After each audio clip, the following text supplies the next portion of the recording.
جو اپنا آفس ہے اس کے وقار کو مجروح کر دیا، اور پاکستان کی معیشت پہ مزید انہوں نے کوشش کی ہے کہ جتنے تھوڑے برسائے جائیں وہ برسائے جانے چاہیے۔ وہ اپنی جو اوتھ انہوں نے لے رکھا ہے، اوتھ میں واضح طور پہ لکھا ہے کہ وہ اپنے کسی ذاتی انٹرسٹ کو قومی انٹرسٹ پہ، قومی مفاد پہ حاوی نہیں ہونے دیں گے۔ آپ نے کسی پرسنل گین کو یا اپنی کسی پرسنل جو سوچ ہے، فکر ہے، اسے قومی مفاد، قومی سوچ پہ حاوی نہیں ہونے دیں گے، لیکن اس کی وائلیشن میں مسلسل کام کر رہے ہیں۔ اب اس خط کا جواب بھی اسی طرح سے آ جائے گا جس طرح چیف الیکشن کمیشنر پہلے اس کا جواب دے چکے ہیں۔ ایک کرارا سا جواب آئے گا، لیکن وہ آئین اور قانون کے مطابق ہوگا، اور صدر کے پاس سوائے شرمندگی کے سوا کچھ نہیں ہوگا کہ میرے جو تجویز تھی اسے درخور اعتراض نہیں سمجھا گیا۔ ہاں وہ سرفو ہو سکتے ہیں اگر وہ اپنی پارٹی اور اس کی قیادت کے سامنے، نہ کہ آئین اور ملک پاکستان اور پاکستانی قوم کے سامنے۔ اچھا، یہ جو آپ نے بات کی ہے، کیا آپ کو لگتا ہے، جیسے اس سے پہلے ہم نے دیکھا ٹویٹ بھی انہوں نے کیا دستخط کے حوالے سے، اور ساتھ ساتھ یہ ایڈمٹ بھی کر رہے ہیں کہ قانون بن چکا ہے، بہرحال وہ بحث علیحدہ، لیکن اب بھی جو ایک انگلیاں اٹھ رہی ہیں خود پاکستان تحریک انصاف کے کارکنان یا رہنماؤں کی جانب سے کہ صدر مملکت نے کچھ نہیں کیا پی ٹی آئی چیئرمین کے لیے، تو یہ ان کارکنان کو مطمئن کرنے کے لیے انہوں نے یہ ایک پتا کھیلا ہے جس کا انہیں بھی پتا ہے کہ کوئی فائدہ نہیں ہوگا ان کو، اور الیکشن ہو نہیں سکتے، ظاہر ہے آئین اور قانون کی اس کی اجازت نہیں دیتا اس طریقے سے۔ دیکھیں، انہوں نے صرف جو اپنا چیئرمین ہے پی ٹی آئی کے عمران خان صاحب، ان کی ایگو کی سیٹسفیکشن کے لیے، تاکہ کل ان کے سامنے جس طرح وہ انسان دعا کرتا ہے نا کہ میں میدان حشر میں سرخرو ہوں، تو کل وہ سمجھتے ہیں کہ میں جب عمران خان صاحب کے سامنے حاضر ہوں، ان کے حضور حاضر ہوں، تو میں سرخرو ہو سکوں کہ میں نے اپنی طرف سے اٹموسٹ ٹرائی کی، لیول بیسٹ ٹرائی کی کہ میں آپ کے مفادات کا تحفظ کر سکوں، پاکستان کے مفادات کا نہیں، عمران خان اور پی ٹی آئی کے مفادات کا تحفظ کر سکوں۔ جہاں تک میں کر سکتا تھا میں نے کیا، اور اسی طرح جو ہمارے آج کے چیف جسٹس ہیں جو 2 دن کے بعد جانے والے ہیں، انہوں نے بھی حتمی کوشش کی کہ جس طرح سے بھی ہو سکے تحریک انصاف کو اور اس کی قیادت کو ریلیف دیا جائے۔ عوام گئی بھاڑ میں، 50,000 کیسز پینڈنگ ہیں، ان کی کوئی سنوائی نہیں ہو رہی، لیکن ایک دن پہلے زمان پارک میں عمران خان صاحب سے ملاقات ہوتی ہے، اگلے دن چیف جسٹس صاحب سے وہ 2 وکلا ملاقات کرتے ہیں جن کی بات میں کر رہا ہوں، آپ سمجھ رہے ہیں، تو پھر تیسرے دن پٹیشن لگ جاتی ہے سپریم کورٹ میں۔ اس طرح سے انصاف ہوتا رہا ان لوگوں کے ساتھ، لیکن وہ لوگ جن کے کئی سال سے کیسز پینڈنگ ہیں، 10 15 سالوں سے سپریم کورٹ میں، تو وہ بیچارے اپنی سنوائی کے لیے بار بار ارلی ہیئرنگ کی پٹیشن موو کرتے رہے، لیکن جنہیں نہیں سنا گیا اور ان کی سنوائی نہیں ہو سکی، ان کی داد رسی نہیں ہو سکی، انہیں کوئی ریلیف نہیں مل سکا۔ ریلیف ملا ان چیف جسٹس صاحب کے ہاتھوں یا صدر پاکستان کے ہاتھوں، تو پی ٹی آئی کی قیادت کو، P T I as a party کو، اور اس میں نقصان اداروں کا ہوا۔ عدلیہ بے توقیر ہوئی کہ عدلیہ نے بھی ایک فیصلہ کیا تھا کہ 14 مئی کو الیکشنز ہونے چاہیے، وہ نہیں ہو سکے، اور عدلیہ نے بھی جو ڈیٹ دی تھی قوم کو اچھی طرح سے یاد ہے کہ وہ بھی 90 دنوں سے باہر تھی، تو وہ فیصلہ بھی امپلیمنٹ نہیں ہو سکا، جس کے نتیجے میں عدلیہ کی وقار میں یا عزت میں اضافہ نہیں ہوا بلکہ ان کی بے توقیری ہوئی۔ اسی طرح اس آفس کو بھی بالکل بے توقیر کیا جا رہا ہے۔ اسے میں سمجھتا ہوں کہ یعنی یہ احساس کیے بغیر، اور ایک غلطی جو ہوئی 18ویں ترمیم میں وہ یہ کہ صدر صاحب جو ہیں وہ اس وقت تک آفس میں رہیں گے جب تک کہ ان کا سکسیسر وہ انٹر نہیں ہو جاتا آفس میں۔ اب ان کے جانشین آئیں گے، وہ کب الیکٹ ہوتے ہیں، الیکشنز کب ہوتے ہیں، اس کے بعد ایک ٹائم لگے گا، آپ کو پتا ہے کہ اس کا سیشن بلایا جائے گا، اوتھ ہوگا، ساری چیزیں، اسپیکر، ڈپٹی اسپیکر، منسٹریز یہ کر کے، تو ان کا الیکٹورل کالج پورے پاکستان میں، صوبائی اسمبلیاں بھی آپ کو پتا ہے کہ صدر کے الیکشن میں ووٹ ڈالتی ہیں، قومی اسمبلی اور سینٹ بھی ووٹ ڈالتی ہے، تو وہ پروسیس مکمل کرنے کے بعد صدر کا الیکشن ہوگا اور پھر ان سے جان چھوٹے گی۔ وہ پروسیس مکمل ہوگا تو یہ الیکشن ہوگا اور صدر مملکت جو ہے وہ رخصت ہوں گے۔ راجہ خالد صاحب بہت شکریہ آپ کے وقت کا۔ چیئرمین پیپلز پارٹی بلاول بھٹو زرداری نے جنوبی پنجاب کا دورہ کیا۔ ملتان میں بلاول بھٹو نے NFC انسٹیٹیوٹ میں شہید ذوالفقار بھٹو اور بے نظیر بھٹو بلاک کا افتتاح کیا۔ مزید جانتے ہیں ہمارے نمائندے سید زہیب بخاری سے۔ زہیب بخاری، آگاہ کیجئے۔ جی بالکل، چیئرمین پاکستان پیپلز پارٹی بلاول بھٹو زرداری نے جو ہے وہ سندھ سے اپنے الیکشن مہم کا آغاز کیا ہے۔ گزشتہ رات ملتان پہنچے تھے، جہاں پر سابق وزیر اعظم اور ان کے صاحبزادوں نے جو ہے وہ قافلے کی صورت میں بلاول بھٹو زرداری اور آصفہ بھٹو کا جو ہے وہ شاندار استقبال کیا تھا۔ اگر ہم آج کی ان کی مصروفیت کے حوالے سے بات کریں تو آج بھی بلاول بھٹو زرداری نے جو ہے وہ اپنا مصروف ترین دن ملتان میں گزارا ہے۔ آج NFC انسٹیٹیوٹ میں گئے، جہاں پر انہوں نے شہید ذوالفقار بھٹو اور بے نظیر بھٹو کے نام سے منسوب بلاکس کا جو ہے وہ افتتاح کیا اور ایک تقریب سے خطاب بھی کیا، اور اس موقع پر تقریری مقابلوں کی جو فاتح طلبہ تھی ان میں جو ہے وہ اسناد بھی پیش کیے۔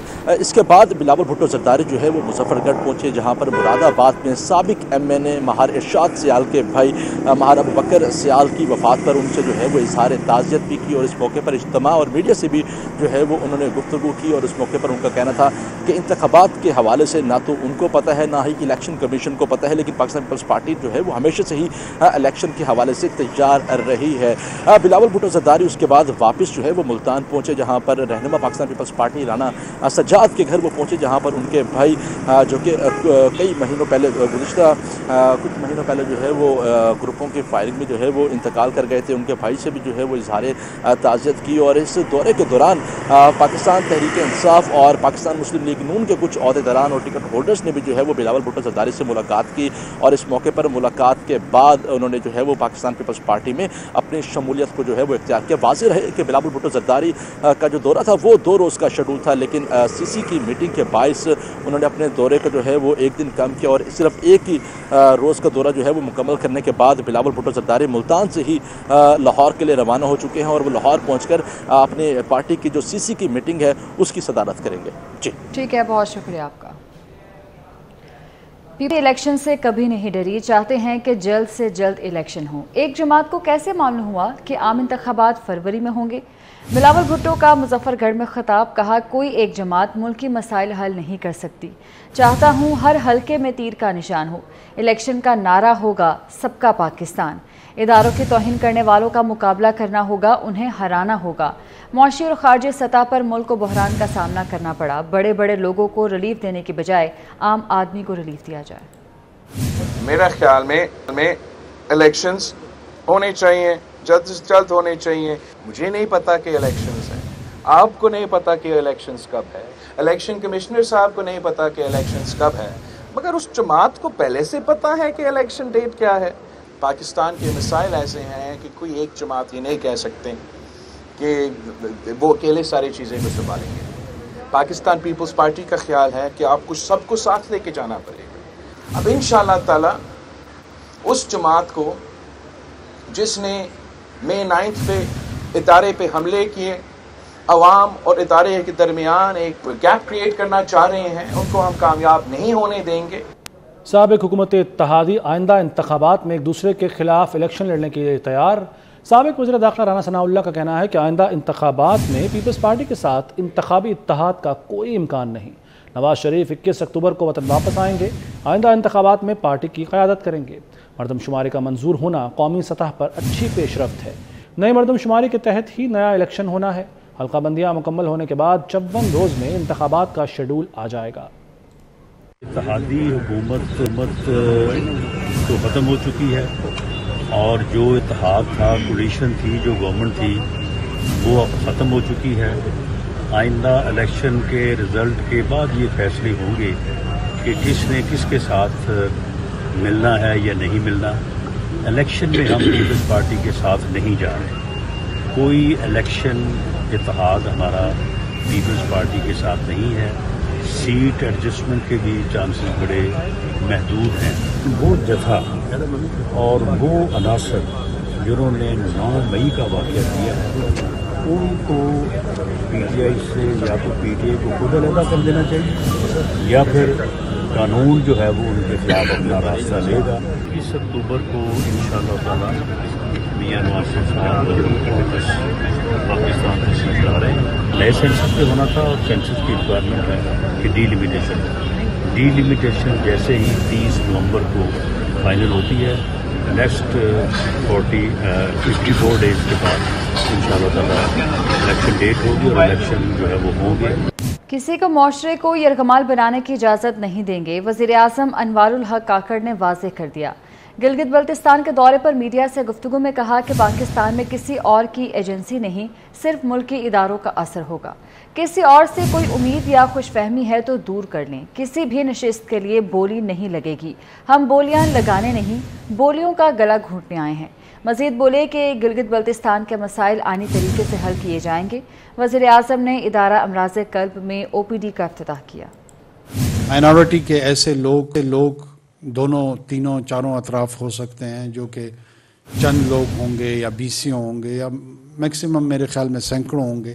اگر وہ یہ سمجھتے ہیں کہ وہ کسی ایک ایجنڈے پر باقی ماندہ معاشرے کو ہاسٹیج بنا لیں گے تو اس کی اجازت ہم کسی کو بھی نہیں دیں گے. پاکستان کے انٹیلیجنس آؤٹ فٹس ہیں، اسی کا اثر ہوگا، اسی کے زیر اثر ہم چیزوں کو انالائز بھی کریں گے، دیکھیں گے بھی. اور اگر کسی نے معاشرے میں جڑنا ہے تو وہ وہی ادارے ہیں جو آپ کے قومی ادارے ہیں. اس کے علاوہ نہ کسی ادارے کی گنجائش ہے، نہ کسی ملک کی گنجائش ہے، نہ کسی معاشرے کی گنجائش ہے.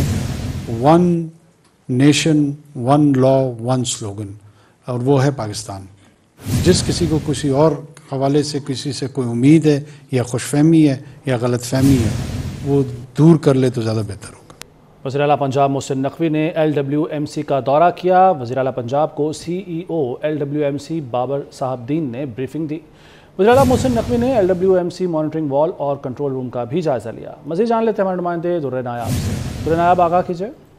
جی بالکل، وزیر اعلیٰ پنجاب محسن نقوی نے لاہور ویسٹ مینجمنٹ کمپنی کے ہیڈ آفس کا دورہ کیا. وہاں پہ ان کو ویڈیو وال پہ بریفنگ دی کی. ویڈیو وال پہ بریفنگ دے کے لاہور شہر کے اندر صفائی کے مینٹیننس کا جو بھی سسٹم ہے اس کو حوالے سے بتایا گیا. اس حوالے سے وزیر اعلیٰ نے ایک وہاں پہ میٹنگ بھی لی اور میٹنگ میں کمشنر، ڈپٹی کمشنر، سیکرٹریز موجود تھے. اس حوالے سے فیصلہ کیا گیا کہ لاہور شہر کے کمرشل یونٹ، کمرشل مراکز سے 50 روپے ماہانہ کی بجائے کم سے کم 500 روپے فیس لی جائے اور صفائی کلیکشن کی فیس جو ہے وہ مقرر کی جائے. اس پہ انہوں نے مجامعہ پلان جو ہے وہ لاہور ویسٹ مینجمنٹ کے CEO سے مانگ لیا ہے. اس کے ساتھ 5 مرلے سے اوپر کے جو رہائشی گھر ہیں جس میں 10 مرلے، 15 مرلے، 1 کنال، 2 کنال تک کے، ان سے بھی ماہانہ ویسٹ کلیکشن فیس کے تعین کا بھی انہوں نے پلان مانگ لیا ہے. اور اس حوالے سے ویسٹ ٹو انرجی پروجیکٹ پر کام کرنے کا حکم دیا اور انہوں نے کہا ہے کہ LWMC کے مالی خسارے کو کم کرنے کے لیے جتنے ریونیو جنریشن کے پلان ہوں گے ان کو اچھے طریقے سے قابل عمل اور منظور کیا جائے گا. جی در نائب، بہت شکریہ آپ کا. کراچی کے علاقے شاہ فیصل کالونی میں فیکٹری ملازمین سے بھری بس لوٹ لی گئی. بس میں سوار افراد سے 65 موبائل فون چھینے گئے. ملزمان بس روک کر سوار ہوئے اور چلتی بس میں لوٹ مار کرتے رہے. مزید جان لیتے ہیں ہمارے نمائندے سلمان سلیم سے. جی سلمان، آگاہ کیجیے.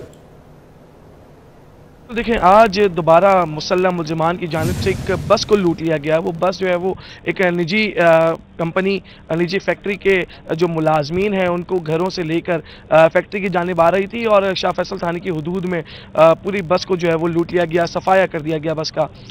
وہ متاثرین ہمارے ساتھ موجود ہیں جن کے ساتھ یہ پوری واردات پیش آئی ہے. تقریباً 70 سے 75 کے قریب موبائل فون جو ہیں وہ اس بار ملزمان کی جانب سے چھینے گئے ہیں اور ملزمان کی اگر تعداد کی بات کی جائے تو تقریباً 6 سے 8 ان کی تعداد بتائی جا رہی ہے. یہ واردات ہوئی ہے آپ کے ساتھ. کتنے کا موبائل فون تھا، کتنے لوگ اس کے اندر تھے، کتنے لوگ آئے تھے ڈکیتی کی واردات کرنے؟ دیکھیں، اگر میں اپنی ہی بتاؤں تو میرے پاس تقریباً 35,000 والا موبائل تھا، اسمارٹ 7 آج کل چل رہا ہے، اور کیش بھی تھا جیب میں، 2-3 ہزار روپے پڑے ہوئے تھے. ظاہر کمپنی آنے ضرورت پڑتی ہے. اب اسی طریقے سے اور بھی جو لوگ تھے ان کے پاس بھی موبائل بھی تھے، پیسے بھی تھے. کسی کے پاس تو 2 موبائل ہوتے ہیں، وہ بھی تھے. مطلب جس ٹائم وہ لے کر گئے ہیں تو باقاعدہ بیگ ان کا پورا بھر گیا تھا، تو پیسے بھی کیش بھی لے کر گئے ہیں. ایک ورکر ہیں ہمارے، وہ 9,000 روپے لے کر آئے تھے، تو وہ 9,000 ان کے چھینے. اور باقاعدہ وہ اس طریقے سے آ کر مطلب واردات کر رہے تھے جیسے ریلیکس تھے. دیکھیں بالکل